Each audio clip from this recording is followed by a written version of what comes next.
your seat. This is a committee of parliament founded in our standing orders.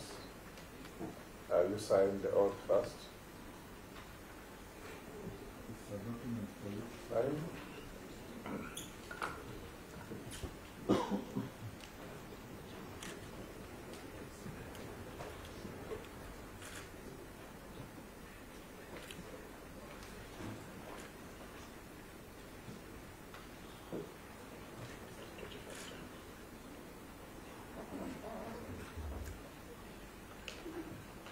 Thank you, Mr. Owalo. This is a committee of parliament, National Assembly, so to speak, chaired by the Speaker, yours truly, and members who will introduce themselves. It's a committee whose responsibility under the Constitution, the law, and standing orders is to interrogate you, to engage you, have a conversation with you, to establish your suitability to occupy the office for which His Excellency the President has nominated you. In so doing, we are going to have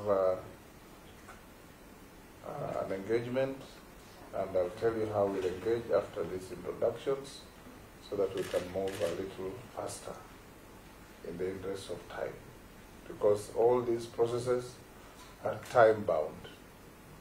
I'll ask the Deputy Speaker to introduce herself.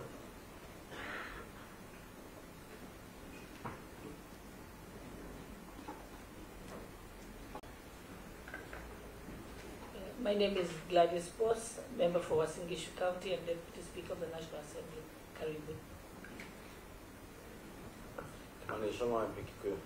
My name is Opio Wandai, MP Uguja. My name is Owen Baya, MP Kilifi North. I'm Robert Boy, MP Kadiani. Rehab Mukami, County MP Nyeri. I'm Ferdinand Kevin Wanyonyi, Member of Parliament, Kwanza, Trans Nzoia County. George Gitonga Murugara, MP Baraka, Baraka Nithi County. Honorable Mishi Mboko, MP Likoni. Nelson Arap Koech, MP Belgood. Caleb Amisi, MP Saboti. Didoraso, MP Saku. Abdishiri, MP Balabala. Masemeri, MP Teso Stephen Mule, MP Matungulu. Kikaria David, Nakuru Town East. Naisula Lesuda, MP Samburu West. We also have the Secretariat, led by the Clerk of the House. Thank you, Honorable Speaker. Sitting in for the Acting Clerk of the National Assembly, I'm Florence Adenia Boni, Director, Audit, Appropriations and other select committees. Accompanying me is Mr.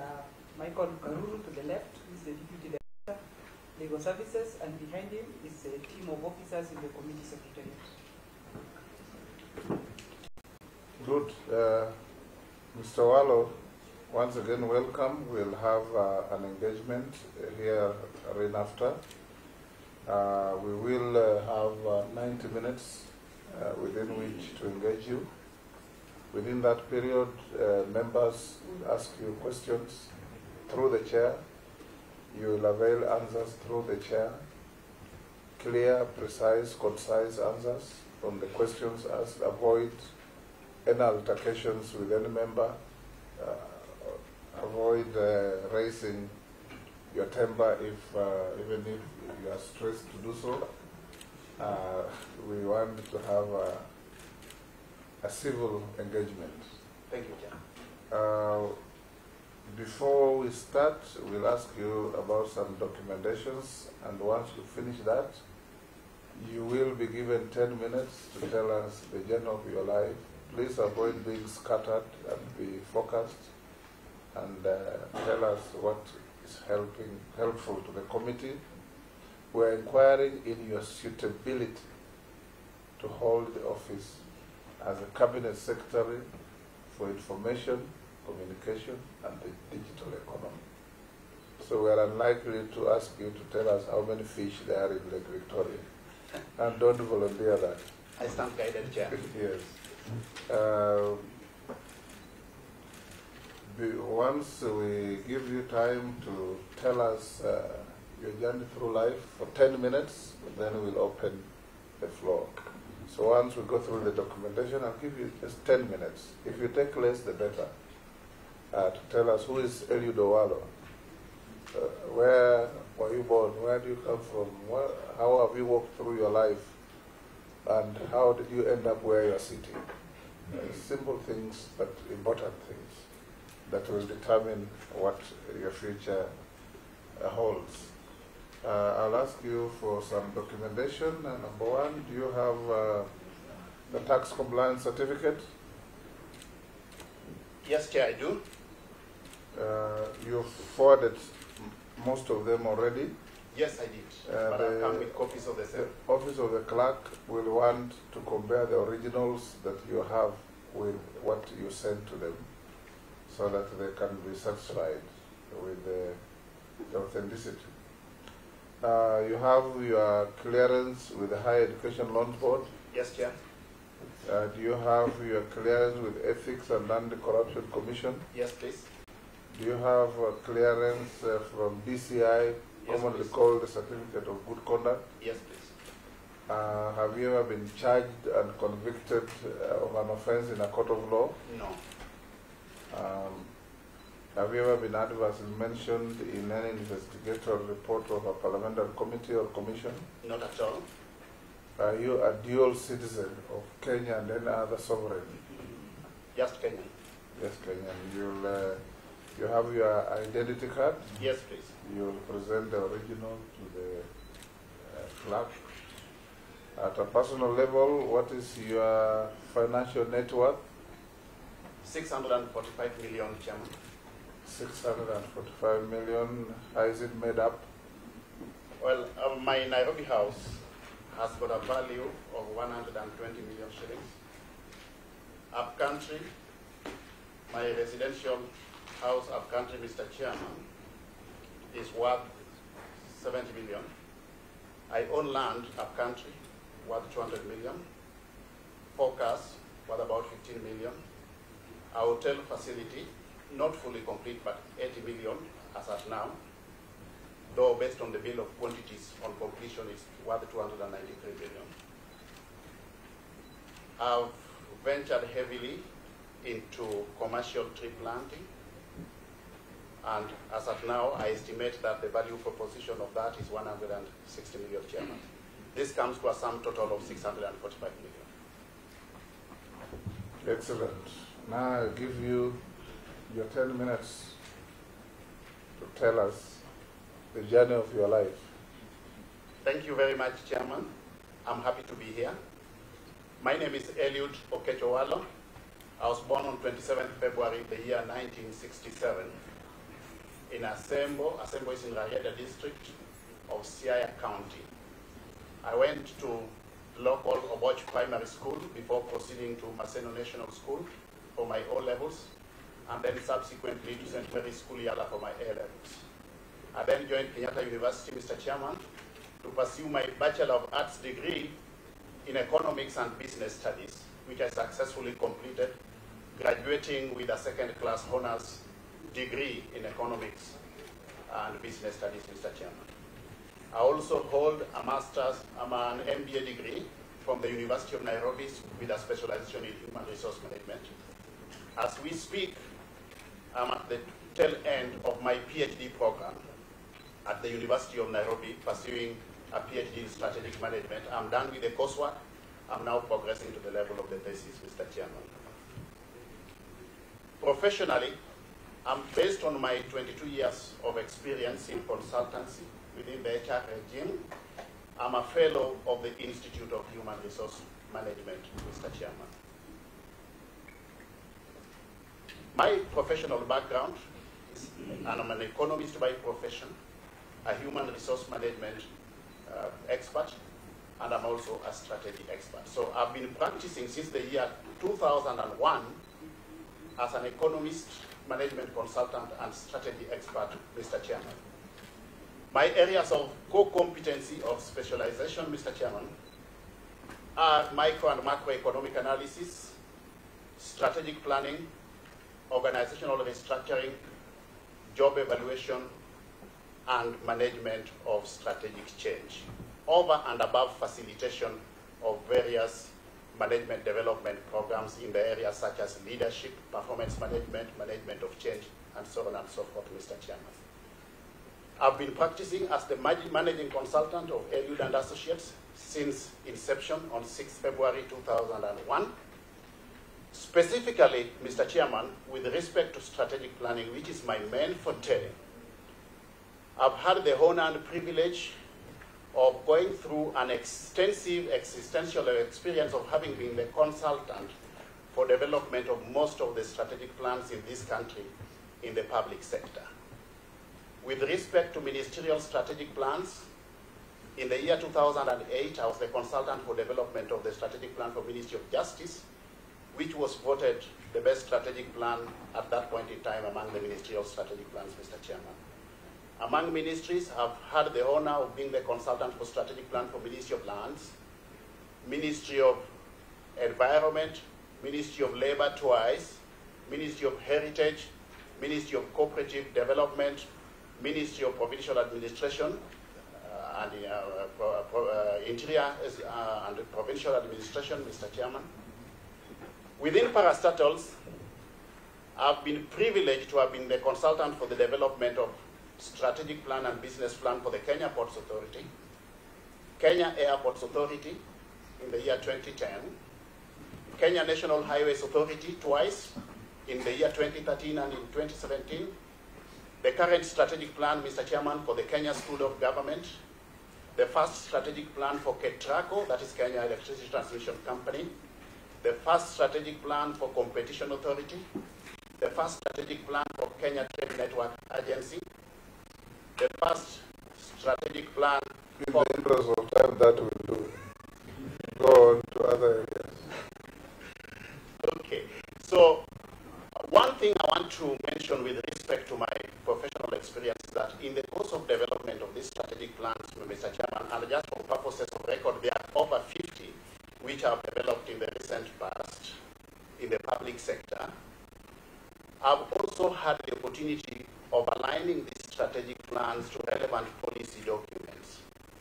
Because organizations don't operate in a vacuum, Mr. Chairman, but do so within a framework of macro level and even regional and international level policy framework. I've had the existential experience of developing and aligning these strategic plans, not just locally to the Kenya Vision 2030 and its successive medium-term plans, but also regionally to the East Africa Community Vision 2050, the Africa Union's Agenda 2063, and globally to the United Nations Sustainable Development Goals. So from a policy perspective, Mr. Chairman, based on the mandate that I'm expected to execute, if this committee certifies my nomination, and of course by extension the full House of Parliament, I stand in good stead from a policy perspective to execute that mandate, Mr. Chairman. I also want to mention that specifically with respect to strategic planning, I've had the honor and privilege of having been the consultant for development of the strategic plan for Competition Authority of Kenya, Mr. Chairman. Why am I mentioning this? I'm mentioning this because I'm expected to execute a CS mandate in an industry which has got few players. This industry, Mr. Chairman, needs to be guided by prudent competition laws, and in this respect, the wealth of experience I gained while developing the strategic plan for the Competition Authority will stand me in good stead as I provide leadership in an industry which is largely characterized by monopolistic, duopolistic, oligopolistic, and perhaps monopolistic tendencies, Mr. Chairman. I'm talking about an industry, Mr. Chairman, with few players, either 1, 2, 3, or with few players but differentiated products. That's what I've said in short. Also, Mr. Chairman, I've been the consultant for development of strategic plan for Kentrade, and this prepares me adequately to discern how to use e-commerce in the conduct of business, which is also integral in the ICT sector. That has prepared me adequately. Also, have been the consultant about 10 years ago for development of strategic plan for the Africa Telecommunications Research Institute, that is AFRALTI. This is a training institution for that industry, and I've gotten a wealth of experience in discerning the operational environment within which telecommunications sector operates, Mr. Chairman. Apart from that, Mr. Chairman, I've had existential experience of serving as a council member of the Kenya School of Government. And my experience in that space also prepares me adequately to understand the operations of the public sector. So, in short, Mr. Chairman, the wealth of existential experience spanning over 22 years which I've gained in the public sector prepares me adequately to understand, comprehend the operational environment within the public sector operates, the policy frameworks that guide or govern that sector, and emerging issues in the operational environment that we need to align to moving forward, Mr. Chairman. Within the political space, Mr. Chairman, may I also mention, for purposes of clarity, that I've had the opportunity to serve in the year 2012-2013 as the head of the CORD Presidential Campaign Secretariat, Mr. Chairman, and also Chief Campaign Manager to the then CORD Presidential candidate. Subsequent to that, I've also had a stint within the ANC party, where I also served as a close ally and strategic advisor to the party leader then of the ANC party, Honorable Musalia Mudavadi, and also ran for a parliamentary seat during the elections, by-elections in Kibra in the year 2019. Subsequent to that, Mr. Chairman, I've been part and parcel of the Kenya Kwanza presidential campaign, being a member of the Presidential Campaign Steering Council, being a member of the Economic Advisory Team, which came up with the bottom-up model and also developed the plan, the economic, the campaign manifesto, popularly known as the plan, and subsequently also developed the 48 charters on the basis of which we made commitments to the people by way of what we are going to do with respect to service delivery once we come into government. I've also served as Deputy Secretary General of the UDA party, responsible for policy and strategy, Mr. Chairman, but I've since then resigned, vacated that position, effective 11th of October 2022. So moving forward, what I'm saying in a nutshell, Mr. Chairman, is that I'm fully prepared for this position and I'm ready to execute this mandate if I'm cleared by this committee. Thank you, Eliud. I will now invite members to ask you any questions or to make any statement towards your nomination, and I'll start with the Deputy Speaker.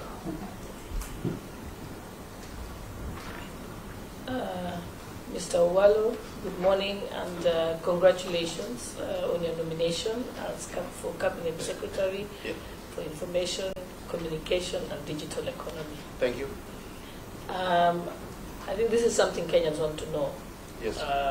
I know you know it, but I want you to state it to Kenyans so they can be able to judge your suitability for the position. Yes. As you know, the Kenya Kwanza Manifesto has prioritized the creation of employment for more than 5 million unemployed Kenyan youth. It's also hoped that the business process outsourcing industry would create jobs in places like the Konza Technopolis, yes, which is almost at a standstill at the moment as we speak.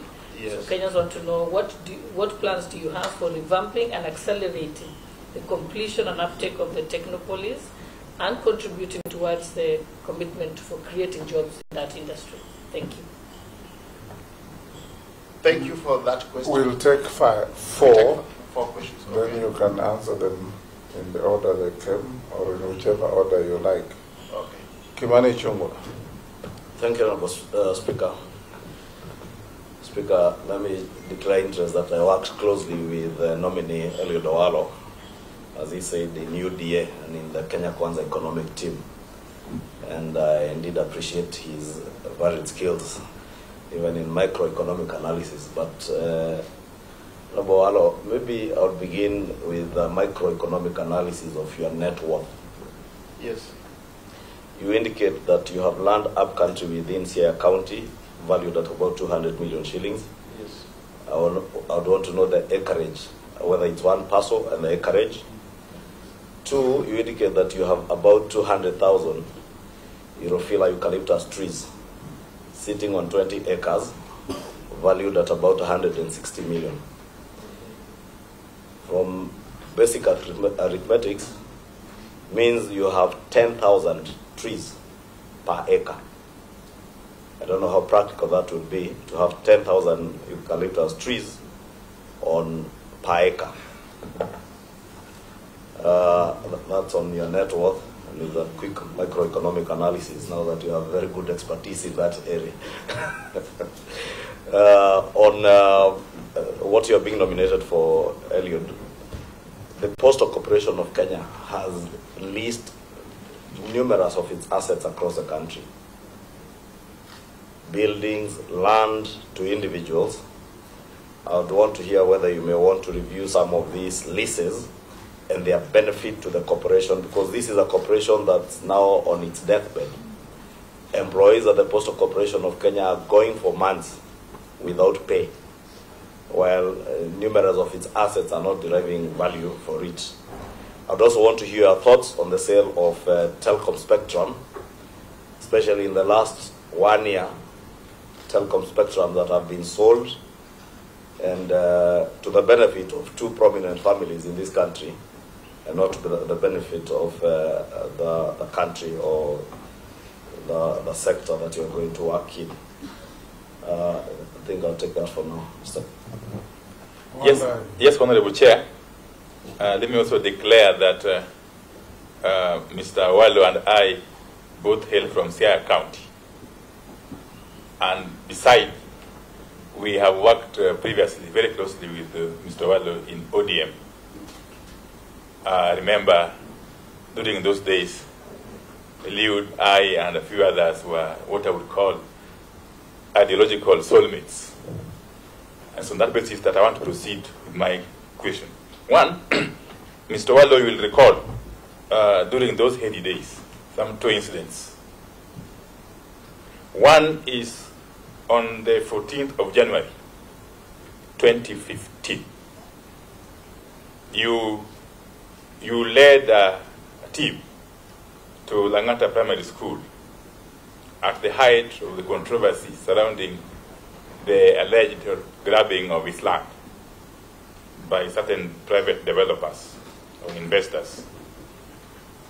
You later addressed the media at the school compound, castigating these private developers, okay? And in fact, you are quoted to have said that these developers had hatched the plot to grab the land towards Christmas Day of the previous year and completed the fraudulent transaction within a matter of days through the connivance of the relevant state organs. What I want to know is, if you still hold the view, very strong view that you held then, that primitive accumulation of wealth and grabbing of public property is something to be eschewed, something to be frowned upon. Two is on the 16th of July 2013, remember you were summoned by the DCI over allegations of a plot to destabilize the then Jubilee government. Okay? And you went on record again to clarify that the summon had been made by a Mr. Cheriot of the DCI, who had wanted you to clarify certain issues. Well, when you came out, of course, you decried this kind of move as an abuse of state power and misuse of government institutions. Do you still hold that view? Thirdly, as I finish, is I have gleaned through your private website. And in that private website, you pride yourself as a market leader in the field of organizational restructuring. I would want to know what kind of restructuring we envisage, particularly with the Media Council of Kenya, which will be under your ambit, purview, when you are confirmed. Remember the case of the CEO of this council arbitrarily attempting to throw out a board member, and Parliament had to come in to stop that illegal move. And again, the issue of funding of the council. How is the council accountable for the funds that are appropriated to it? Okay. Finally, is the elephant, the big animal called Government Advertising Agency. This agency has become a tool being used by the state to stifle freedoms, as envisaged under Article 33, that's of expression, 34, media freedom, and 35, the right to information held by the state. It is also being used to punish certain media houses by denying them advertisements. So what are you going to do to reform this area? Thank you. Robert? Yeah, thank you, Chair. I know the nominees are aware that National Assembly had passed the cyber crimes bill, and it was actually assented to by His Excellency the President to become an act of Parliament. Then it found its Waterloo in the court of law. Now, knowing and noting that the way social media has spread and the kind of things that people are posting on social media, particularly our young children, when they come out of Form 4 and get a smartphone, one of the things that will go out there is to start probably either transmitting information that is not true, that is fake news. Several times they've killed people who are still alive, and also to insult leaders. His Excellency, the former president, did say that he came out of Facebook and Twitter because of those insults. Kenya has been, I think, ranked one of the worst cyber bullies. And for your information, Canada is the least in cyberbullying. The only bully, I think, in Canada was a Kenyan who has since left. Now, I wanted to know, what will you do to ensure that this situation is sorted out and is controlled? And of course, finally, I would like to know whether Kenya Kwanza still maintains that they will provide free internet everywhere. Thank you. Eliud, you can now answer those four. Okay. Thank you, Chairman. Those questions have brought to the fore very pertinent issues which I want to respond to. On the issue of jobs, Mr. Chairman, we would, as a matter of priority, leverage on ICT to create jobs. One of the fundamental areas that we will target, of course, is agriculture. Through optimal deployment of ICT, Mr. Chairman, we are able to add value to the processes along the value chain so that we enhance efficiency and effectiveness within the production processes in the agricultural sector to create jobs, Mr. Chairman. Two, with respect to digitization of government services, which is going to be also a key result area for me in this sector, we envisage to create a critical mass of digital jobs with a view to effectively bringing into the job market current unemployed youth who are actually qualified but lack opportunities, Mr. Chairman.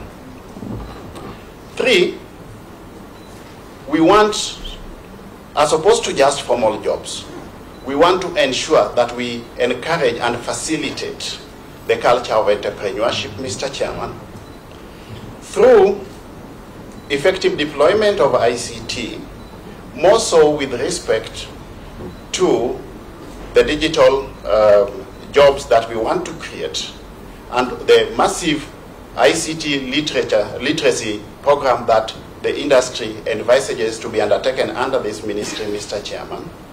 We will equip not just students in high schools with the relevant ICT skills, but we will also ensure that correspondingly the teaching fraternity are well equipped with the relevant IT skills so that we have got a critical mass of young people getting out into the job market with skills that can facilitate entrepreneurship in this sector as opposed to opting for white-collar jobs, so that people are self-employed, Mr. Chairman.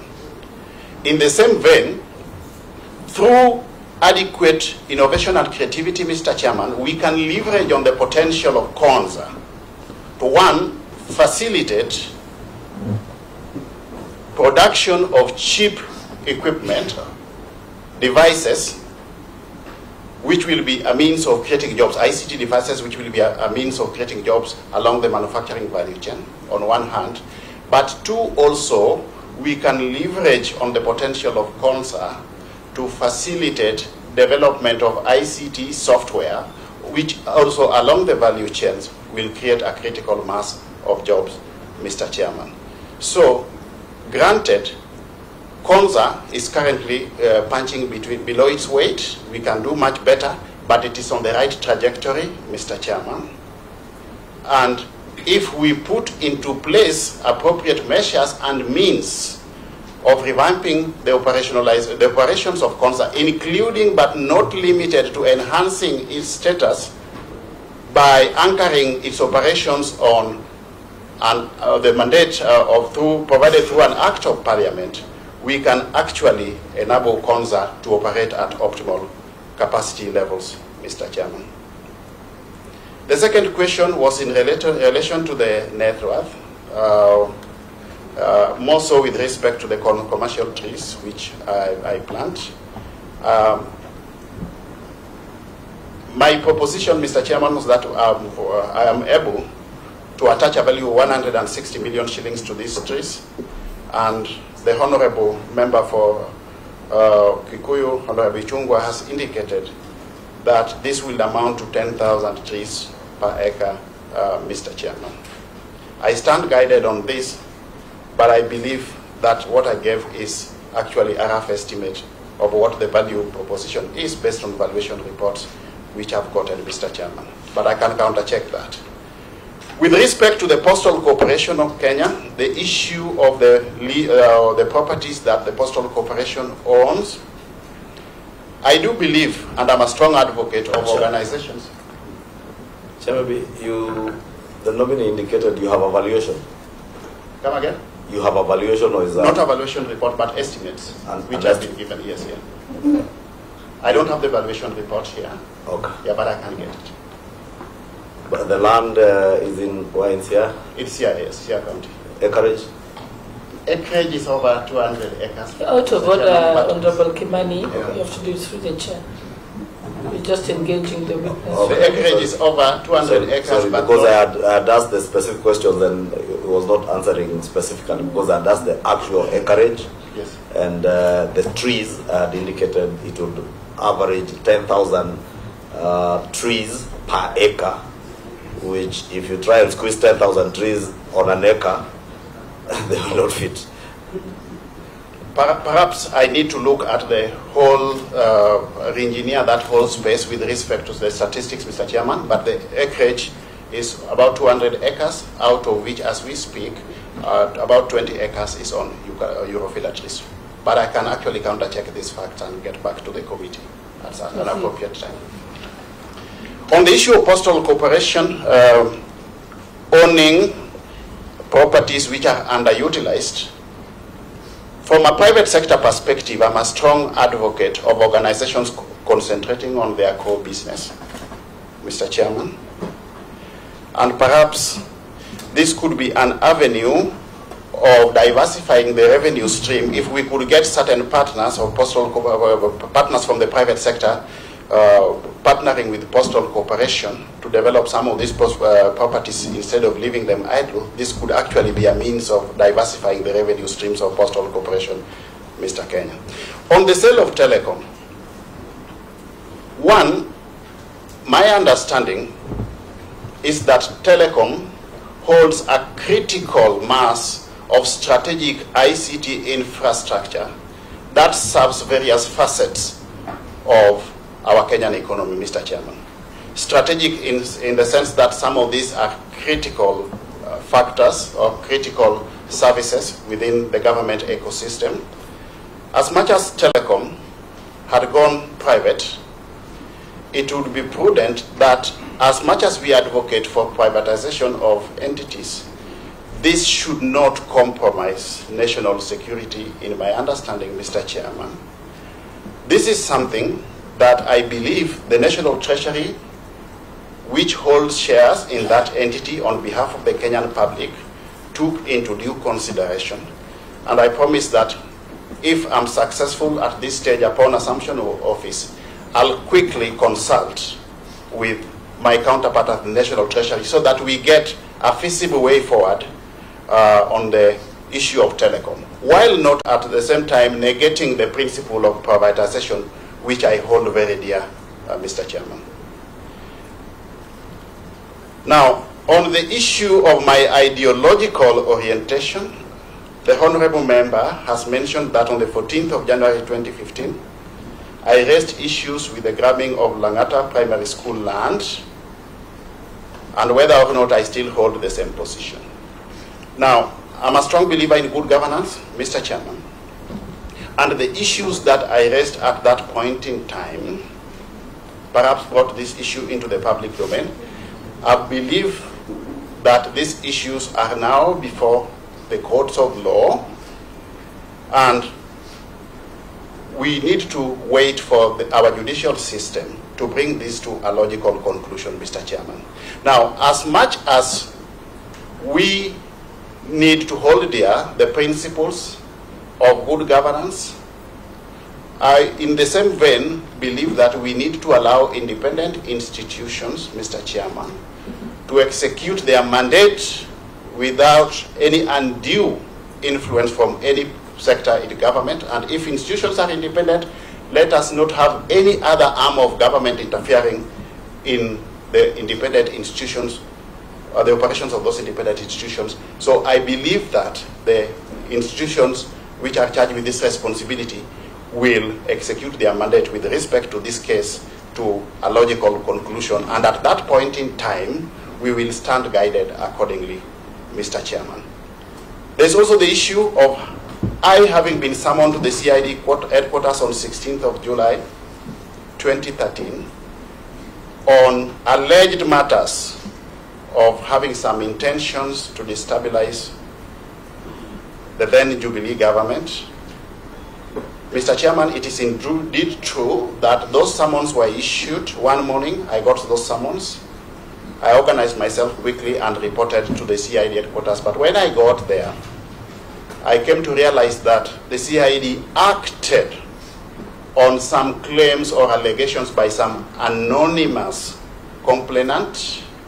And at that point in time, the CID had not ascertained the veracity or otherwise of those allegations.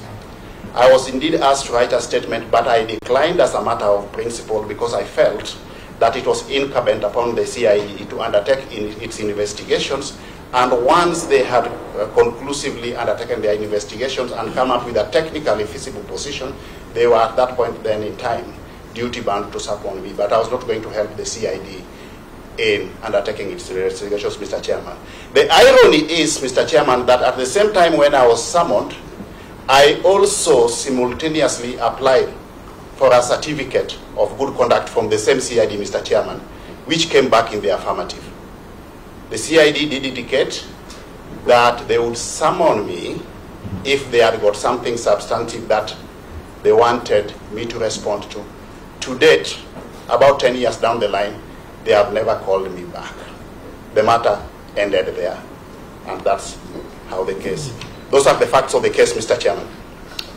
On the issue of organizational restructuring, what do I envisage to do with respect to the Media Council?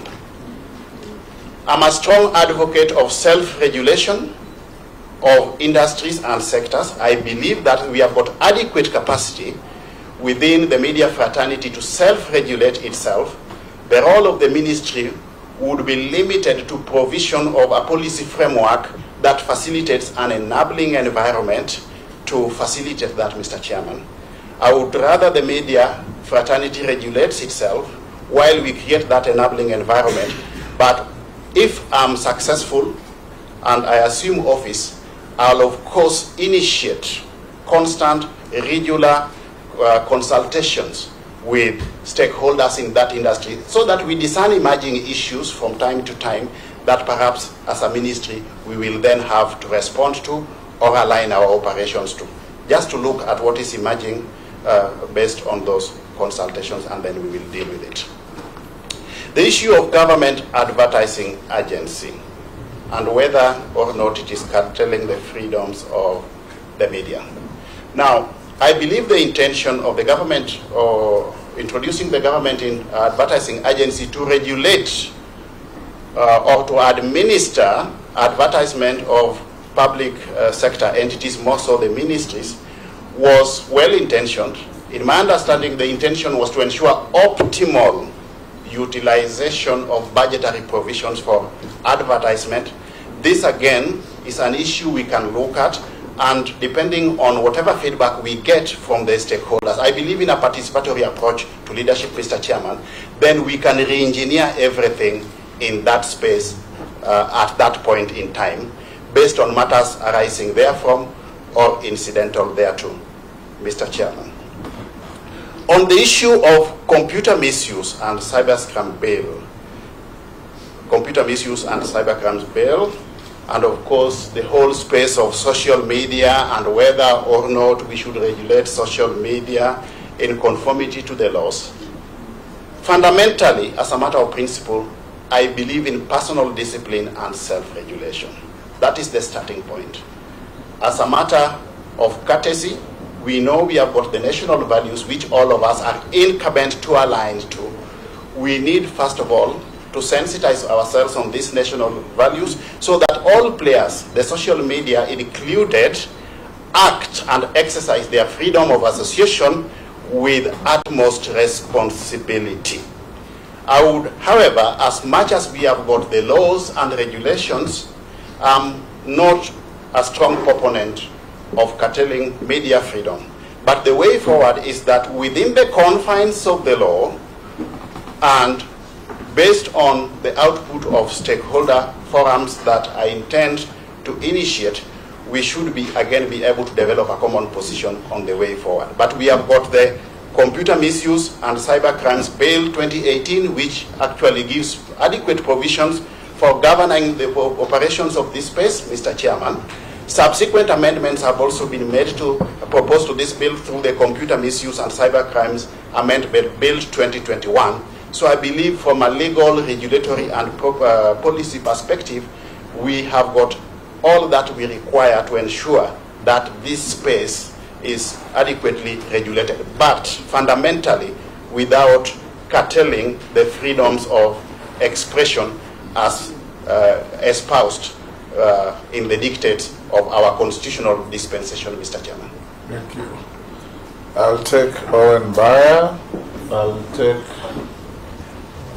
Mary Masse, I'll take Raso, I'll take Mule, and Naisula. You want to go next? Okay, Owen, all right. Let me step you down. Okay.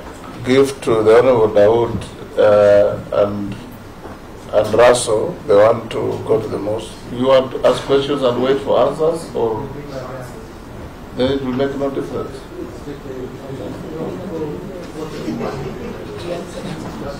I thought you had to throw in a question and leave us to take the answer.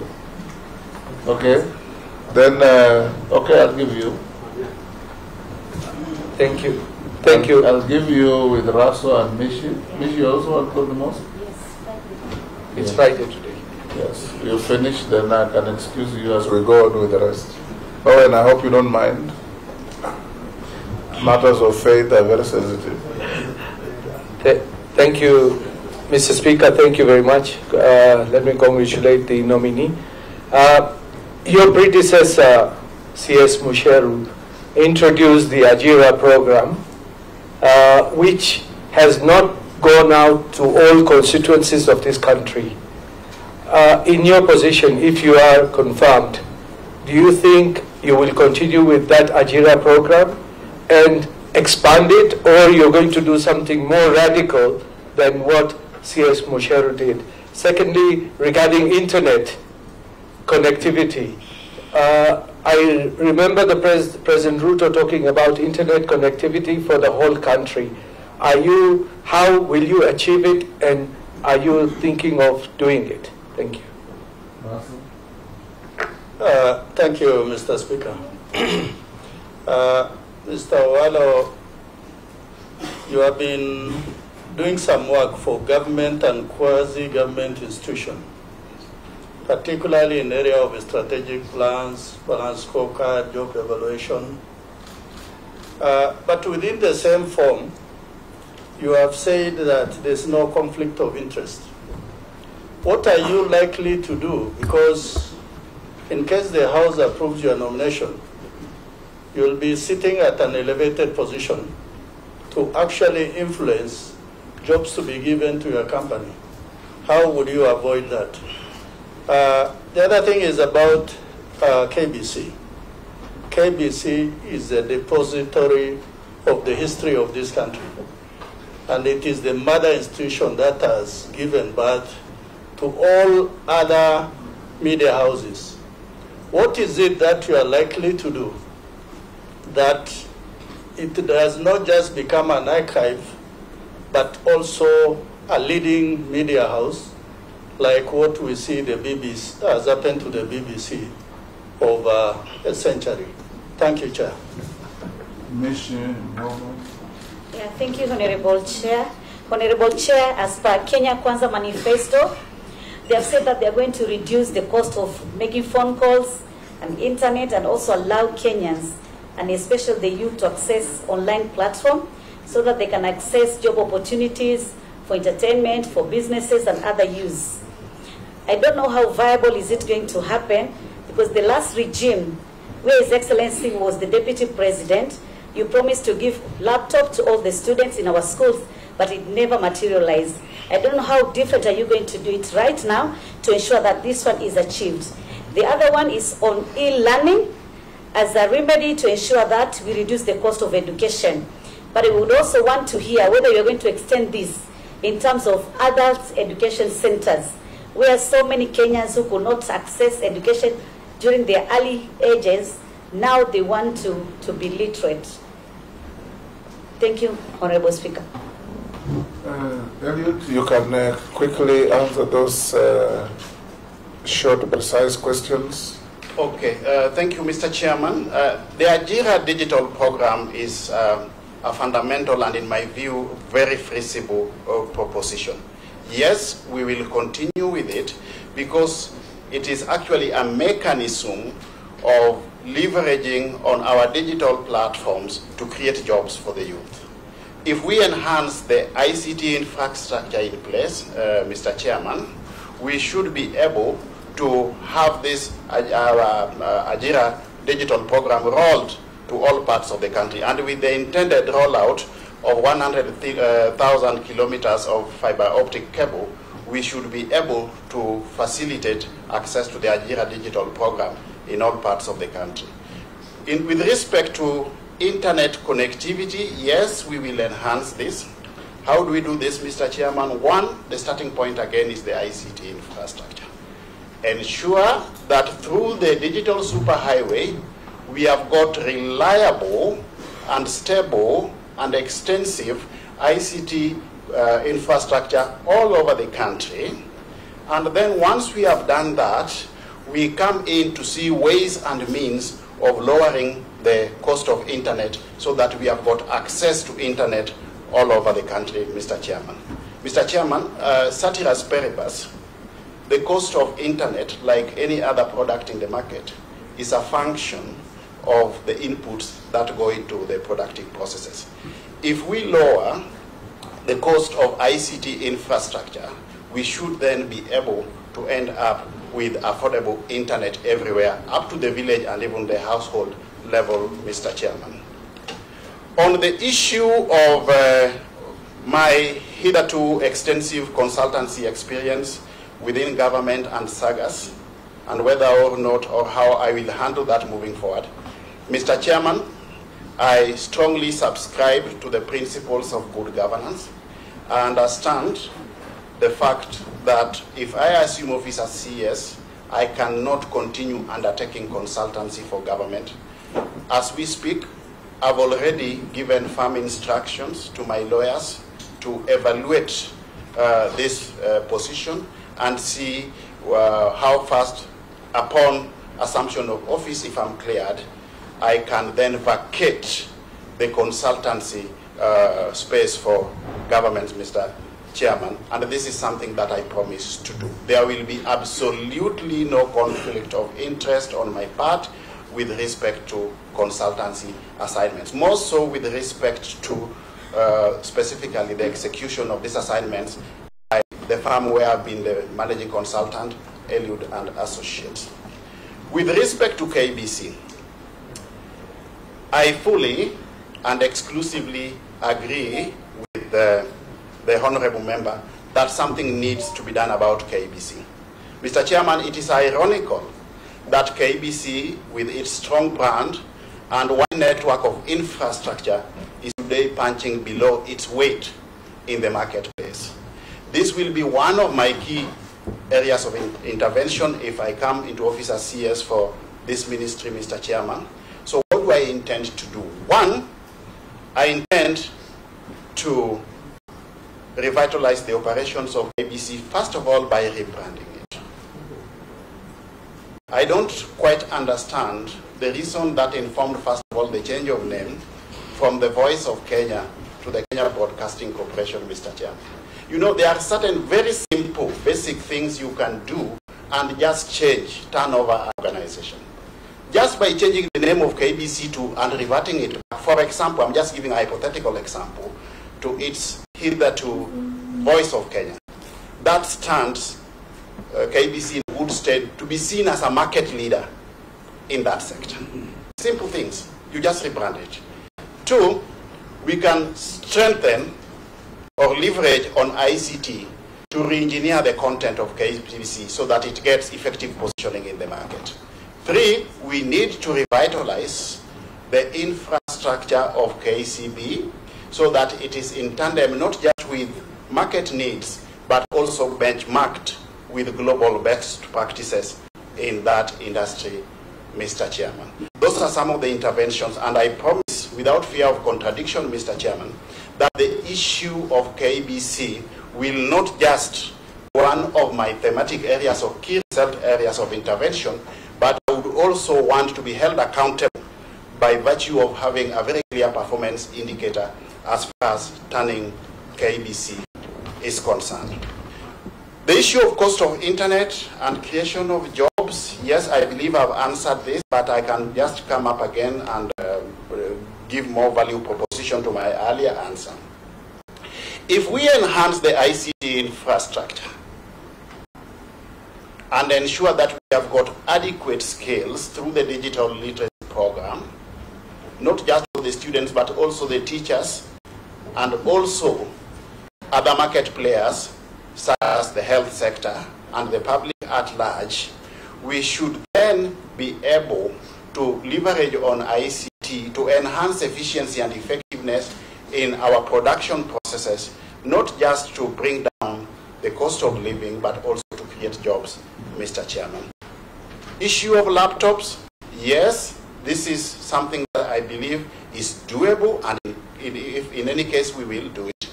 Through the CONSA metropolis, Mr. Chairman, there is already a rollout of distribution of these laptops. But it is not just an issue of distribution of laptops. It must be in tandem with simultaneous undertaking of a massive e-literacy program at all levels, Mr. Chairman, so that the demand in the market is responded to, Mr. Chairman. The e-learning for adult education centers, this again, just the same way we are going to have the digital villages targeting the youth, we can equally do the same for the adults, Mr. Chairman, so that we really have a truly digital economy without unnecessary segmentation of that marketplace where we have some lopsided interventions where perhaps only the youth are benefiting, but we leave out the adults, Mr. Chairman. So yes, it can be done. Thank you, Eliud. Owen? All right. We can release... Yes, sir. We were already in the queue. Mary, I'm very clear what I'm doing, Mary. I had given Owen Bayer, yourself. Yes. I was going on, then they raised the issue of going to the mosque. So now I'll give to Owen, you, and then I'll give to the team at the back. I'll give to Naisula, Gikaria, and Mule. Please ask one question each so that we manage our time well. I think the gentleman is doing reasonably well. Thank you, Speaker and Chair. My question on Nigeria has been responded to, but I would like to focus on something you said when you were telling us about yourself. You said you're an expert in organizational restructuring and strategic planning. And in that vein, you showed us how you have been involved in almost all ministries in this country, developing their strategic plan or ideas about how to carry out some work. But seemingly, having said you did all that, this government, the past government, past regime, did seem to have touched the lives of people despite your infusing those ideas. And the cost of life went high, cost of living went high, everything else didn't go right, and yet this government seemed to have been exclusively operating on your ideas. What value do you bring to the new government? What is it, what new ideas do you have that will permeate government and make life better, reduce the cost of living, make life good for Kenyans? And what went wrong despite your ideas? Thank you, Chair. Mary? Thank you, Speaker. Through you, the nominee. One of the other pledges that we gave to the Kenyans through the Kenya Kwanza pledges was the mainstreaming, was the need to mainstream the development of arts and culture. I'm talking about theaters, music halls, art galleries, into the infrastructure development program. We all are aware that we have a lot of talent out there. And the members, I know, each one of us has had to support an artist. Where I come from, they go and record music in Uganda. So my question is, as Cabinet Secretary, what are some of the areas you'll prioritize, and how will you address the challenge of funding the infrastructure projects to unlock the potential of the creative economy? And I offer you 5 acres of land in Teso South to start one for Busia County. Thank you. Yes, Naisula? Thank you, Chair. Mr. Owalo, how do you facilitate the inclusion of students from the rural communities or those that are in far-flung areas who don't have access to modern technology and internet connectivity, just so that there is equity? And Mr. Chair, if you'll just allow me to add this, that having worked at KBC, I don't think that rebranding is the main problem. It has been rebranded and rebranded and rebranded before. I don't think that is the main challenge. You might have to relook at it. But I want to also hear about the staff. You have to look at their motivation when you look at promotions, their salaries, just so that KBC is not only an incubator of good talent, and then they move to the private media houses, but you should actually aim to retain the great talent that is at KBC. Yes, I am impressed, Mr. Owalo, by what you've done on the aspect of the pro bono. You know, sponsoring Gormaya, AFC and others.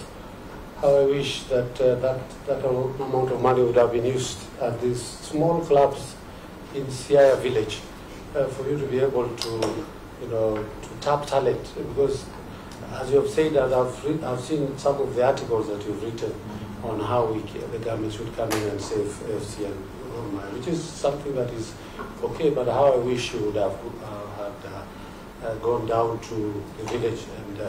And my question is about if we digitalize services, government. When I was doing my course, we were told as we also digitalize, that the aspect of cutting employment is also very huge. As you digitalize, then you reduce the number of employment, because if things were done manually, you could see how the number of employees, and yet Kenya Kwanza is there to create opportunities, job opportunities, and to reduce the unemployment percentage. So how are you going to balance as you digitalize vis-a-vis, killing job opportunities that are brought by that? Thank you. Mole. Thank you very much, Speaker.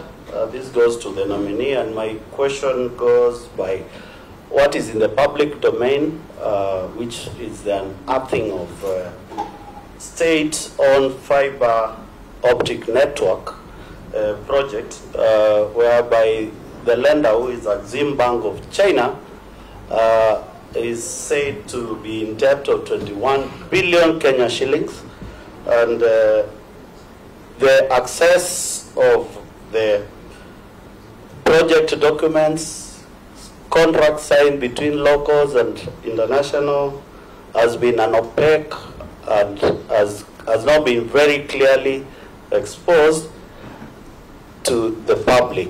As a cabinet nominee, will you be in a position to give us a clear openness on this project, together with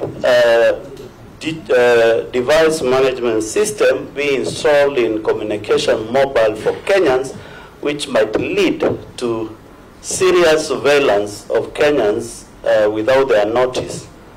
I know you might not want to comment on this because it's an issue between the Communication of Kenya and the Supreme Court, which they need to pronounce themselves. But your view as an expert of management, are these realities, when if you are confirmed by this committee, to bring to light these two kind of projects to Kenyans to make sure that we are safe?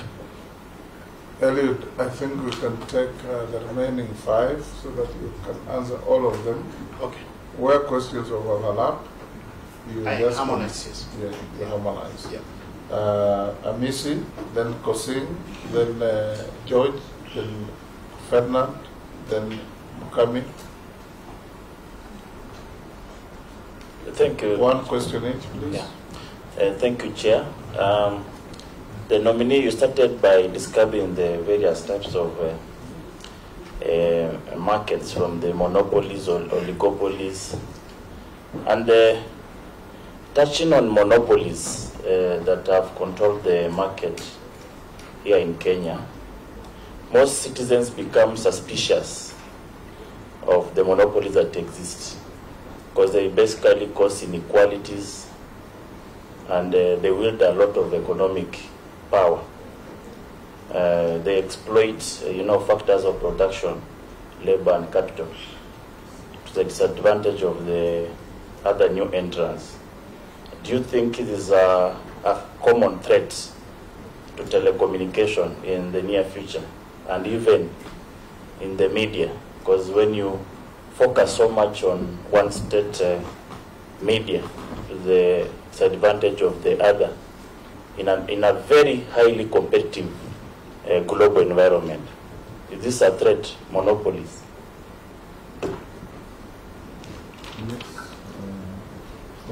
Yeah, thank you, Chair. Nominee, my name is Honorable Kosing David, MP for Poko South. I didn't say my name earlier. Mr. Chair, the nominee is coming at a very critical time. Should this House, through this committee, approves him?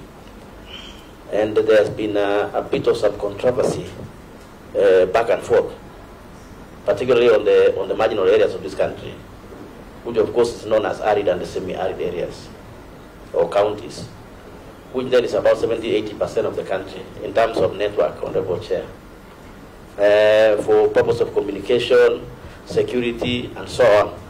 And what's the controversy? The controversy is that, for example, Safaricom don't want to do network or build masts there for people to access network. Why? They think that it is not economical, because then people cannot, or maybe they cannot get enough money from the people living around there for purpose of communication. And therefore Celtel Telcom, and Safaricom are not interested about this area. 70% of the country. Now, Honorable Owalo, should you be, what will you consider? Because there is this fund called Universal Service Fund, which was established by the people of Kenya because of that, so that this fund can be able to build networks in those areas so that Kenyans can access network. But nothing much has been done.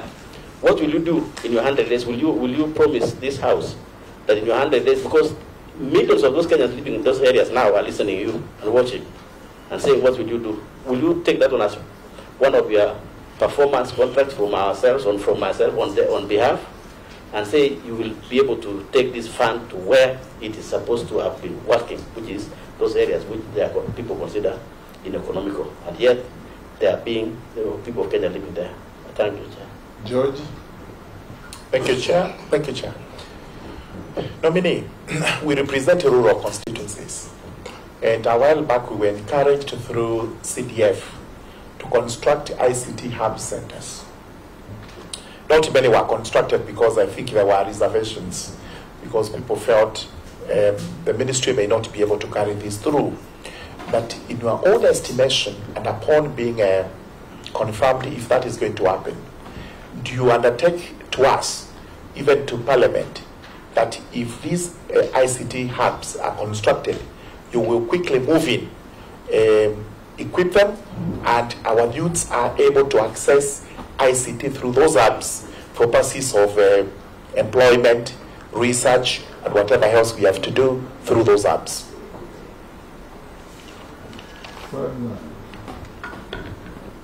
Of course. I see.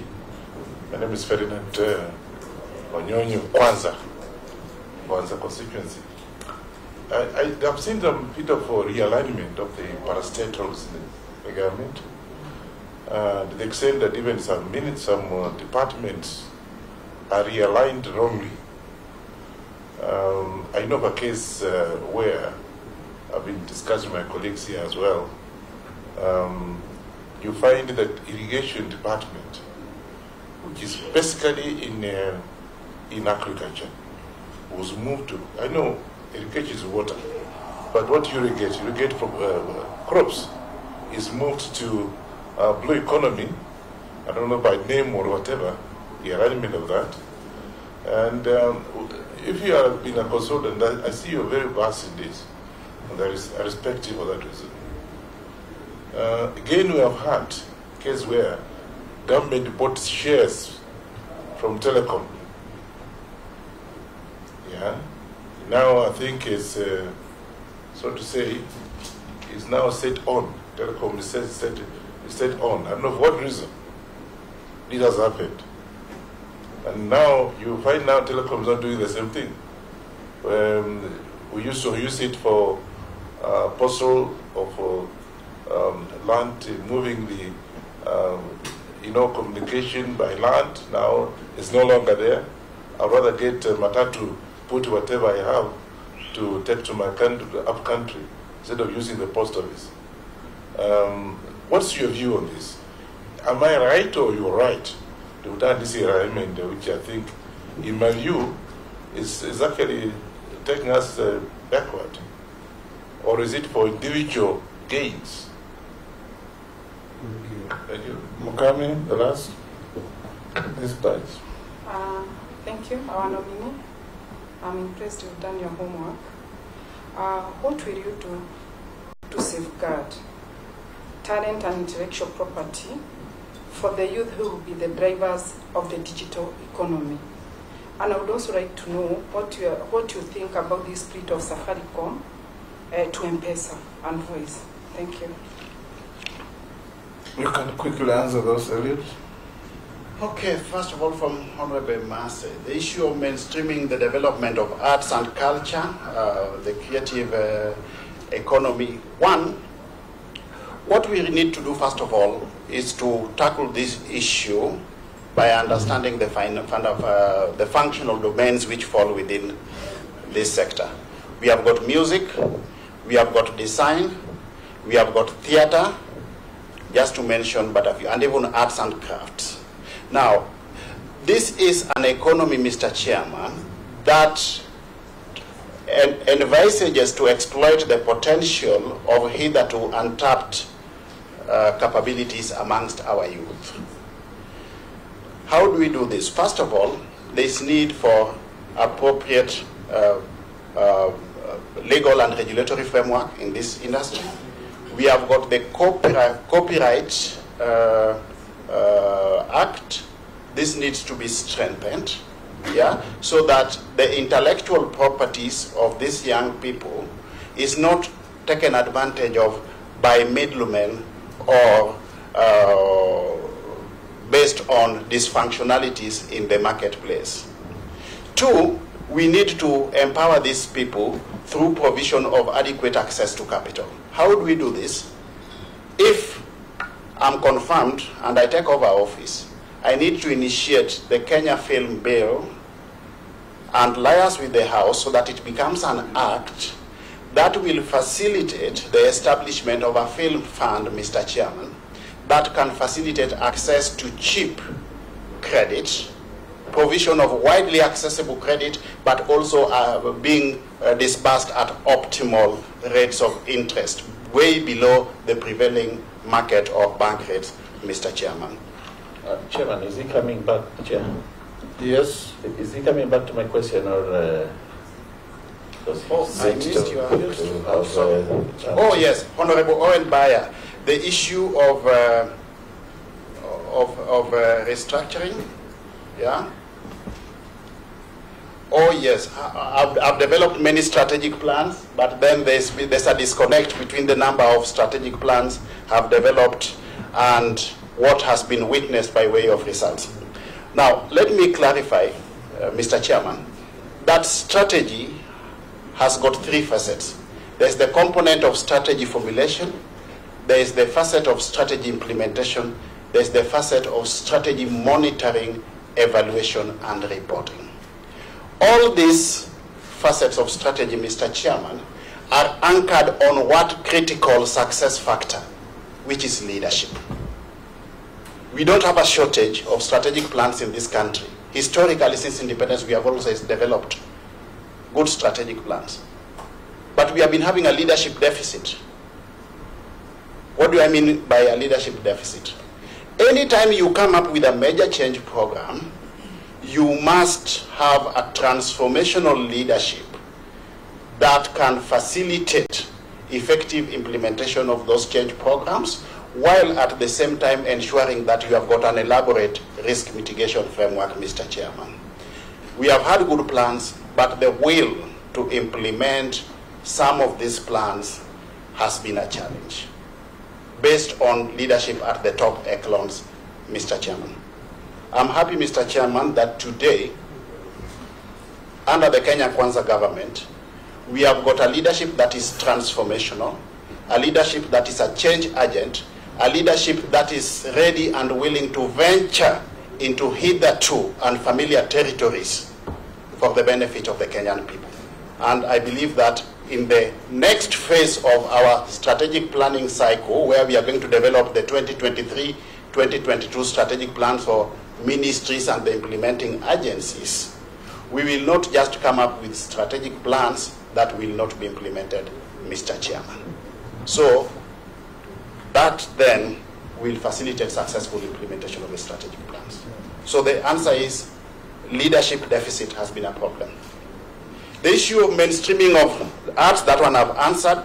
The issue of whether students will have access to technology, I believe in the principles of equity, impartiality, and equitability, Mr. Chairman.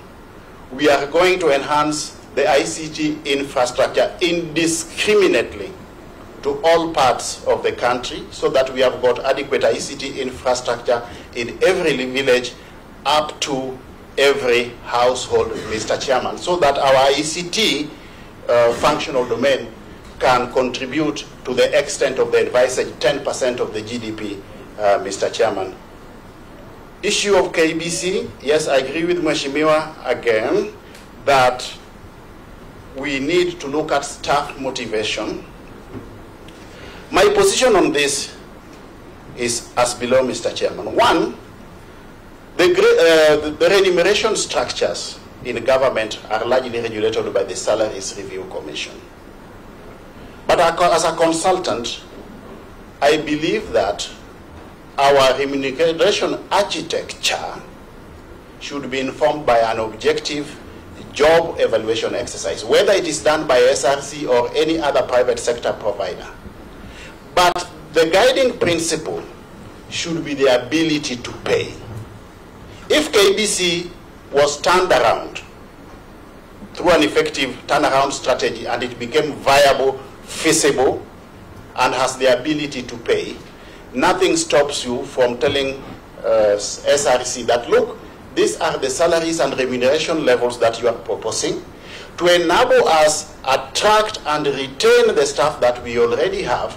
We want to benchmark our salaries and benefits levels with the prevailing market rates, and we have got the ability to pay. SRC will not stop you. The only problem we have in the public sector, Mr. Chairman, is that organizations rely, or largely, parastatals rely largely on the exchequer for purposes of funding. We need to move away from that space so that we become creative and innovative by way of exploring new and more viable means of resource mobilizations, anchored on an appropriate and elaborate, innovative resource mobilization strategy, Mr. Chairman. Of course, backed up with diversification of the revenue streams. Issues of sponsorships, which I've undertaken over a long period of time to our sporting fraternity, Gor Mahia, AFC, and the like. Yes, I agree with you fully and exclusively that we need to cascade this down to the lowest levels. Just yesterday, I was having a discussion with my counterpart nominee for sports, Honorable Ababu Namwamba, and this is something that we want to pursue together, Mr. Chairman. I've got a lot of passion for sports and development of the hitherto untapped youth talent. As to whether or not digitization will lead to the cutting down of employment, I think that is the traditional thinking as opposed to the innovating thinking, Mr. Chairman. We can grow the two hand in hand by leveraging on technology while at the same time exploiting that potential to create jobs. It's a question of how creative we are. Let us not deploy the traditional approach that where there is one additional computer, one person must go home. On the issue of fiber optic network, as to whether or not, or the issue of Exim Bank of Kenya having been a lender through an OPEC system, I would seek indulgence of the House that you allow me, if I'm approved by this committee, to get into the House so that I hold adequate consultations with my counterpart at the National Treasury at that point in time, so that based on the principle of collective responsibility in government, Mr. Chairman, I'm not coming up with a proposition before this committee that will not stand the test of time. On the issue of monopolies and whether or not... Yes, Mother. Thank you. Why don't you let him finish, then you seek your clarification? I just want him to finish one for all because it's something... No. Okay, fine. On the issue of monopolies and whether or not that can cause disproportionalities in the market space, Mr. Chairman, my stand is that the role of government is to put in place an enabling policy and regulatory framework that ensures that we have got a level playing ground in the marketplace. Once that is in place, then it is incumbent upon each and every player in that space to exercise its strategic agility and maneuverability for effective positioning in that marketplace to attain both comparative advantage and competitiveness. So I would really not want to go or buy the argument that monopolies will lead to market efficiencies, and therefore we need to go a step further and curtail strongly performing organizations so that they come to the same level with organizations which are inefficient. Organizations have to be creative, innovative to survive. And in that operational environment, Mr. Chairman, it is cutthroat competition, and it is incumbent upon you as a player to cut your own niche in that operational environment. Ours is to provide an enabling legal, regulatory, and policy environment as government.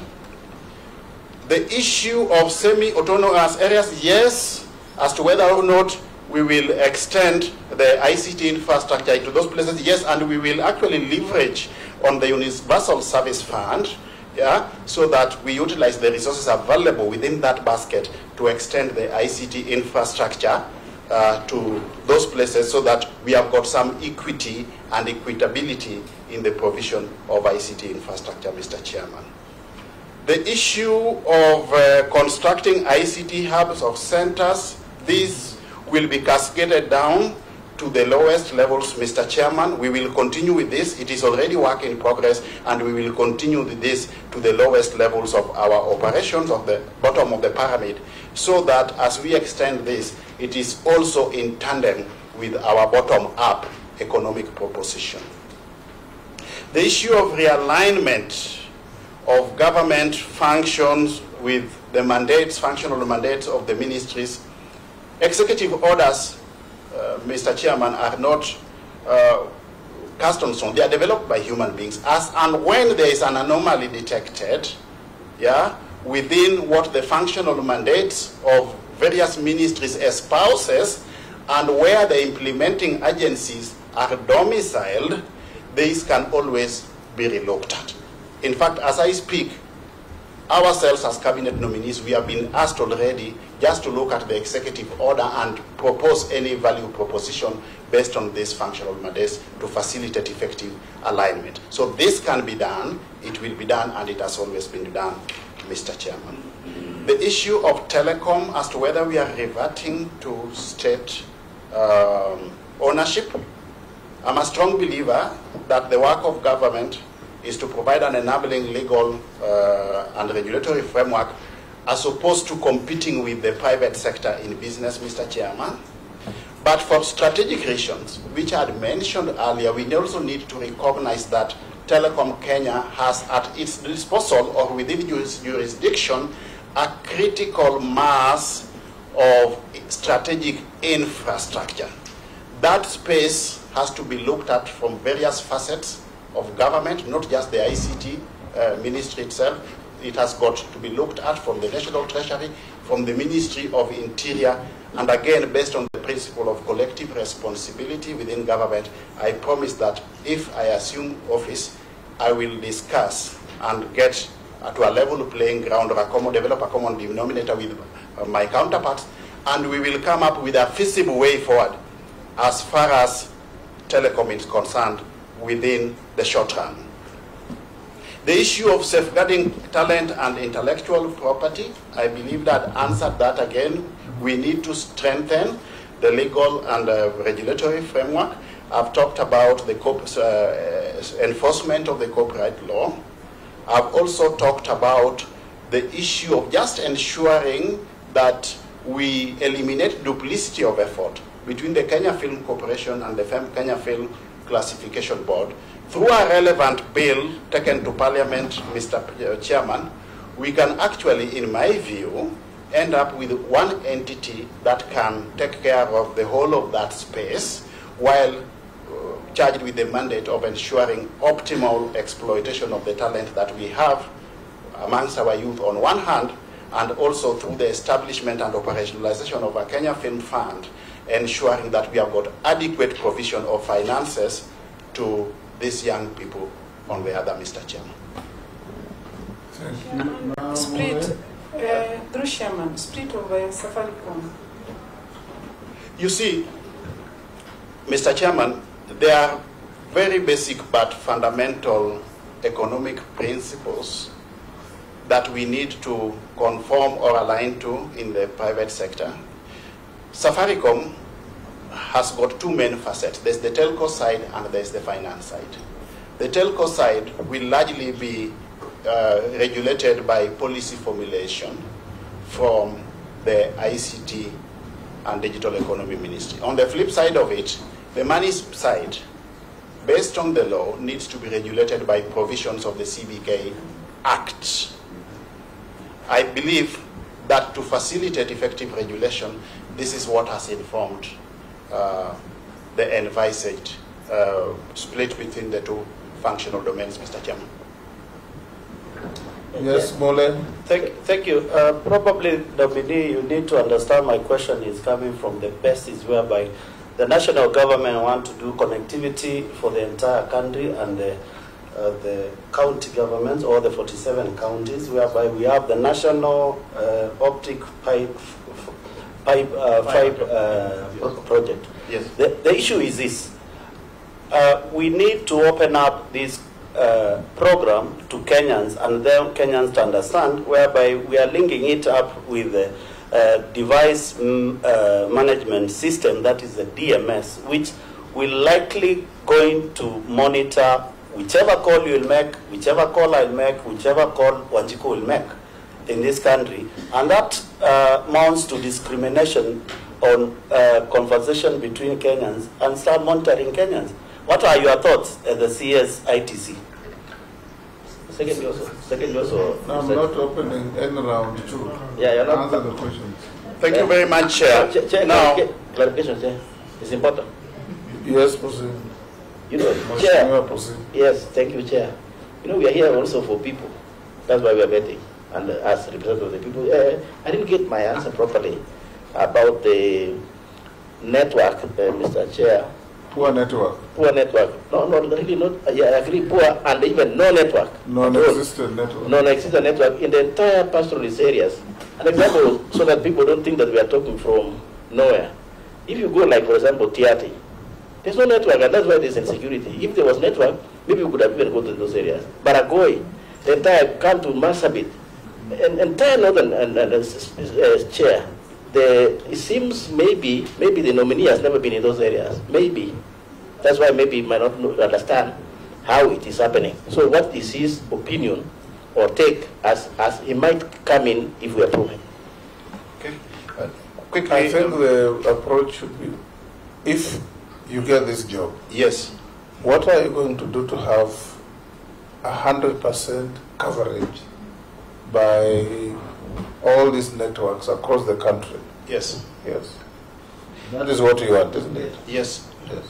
One, as a ministry, so that I pick up that question quickly before I refer to the former, we will ensure that there is adequate ICT infrastructure in these areas through the envisaged 100,000 kilometers fiber optic network. That is one. Then two, we will engage the players correspondingly, the market players, to also ensure that they entrench their services to these areas. If the two go hand in hand, we'll be home and dry. It's as simple as that.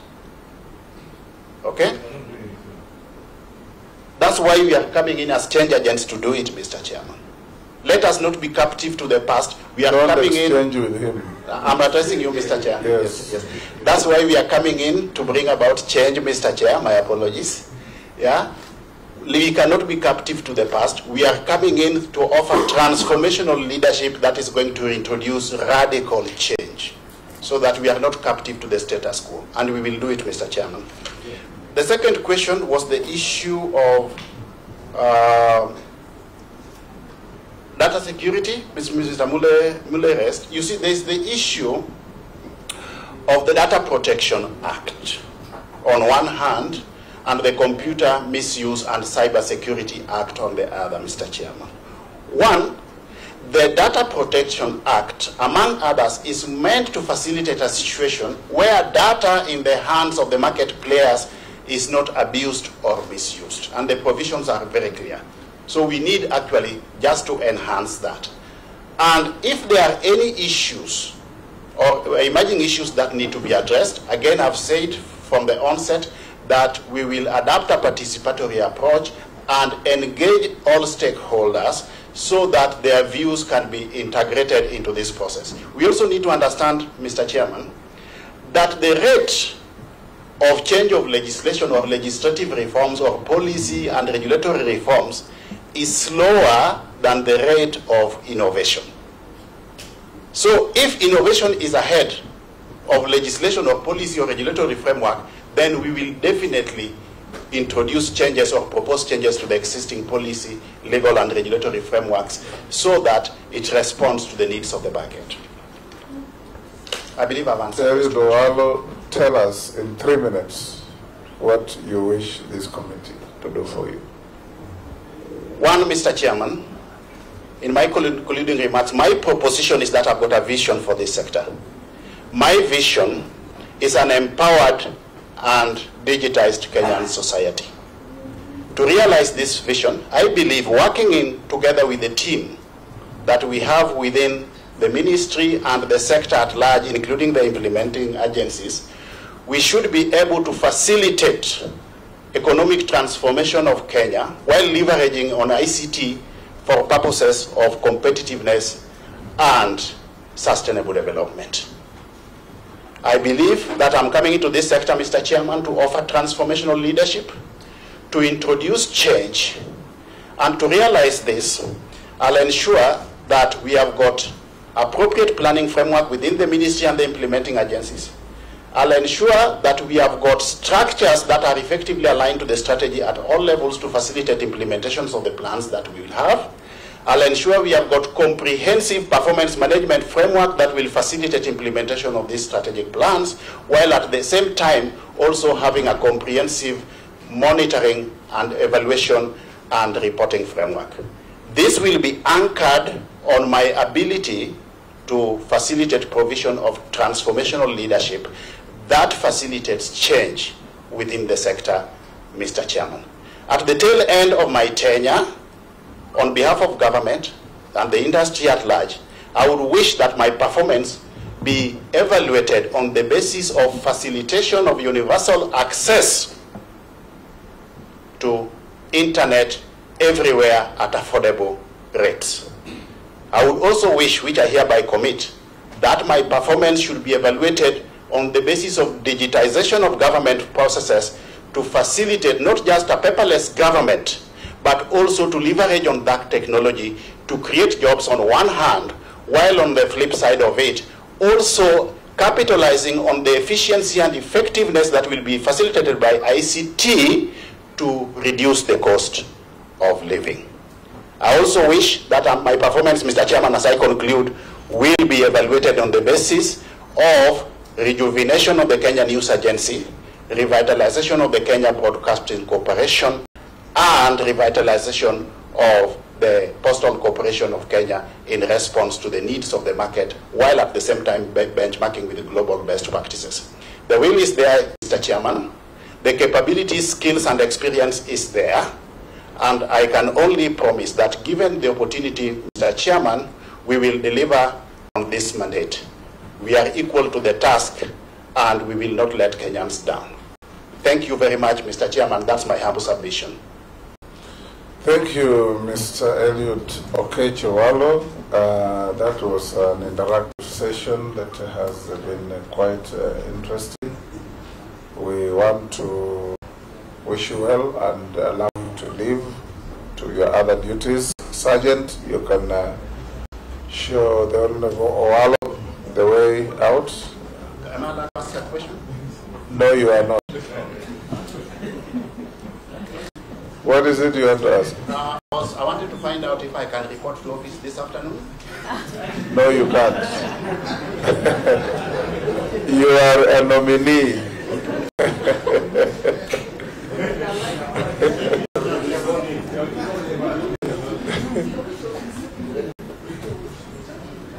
Honorable members, can we break for lunch and resume at 2:15?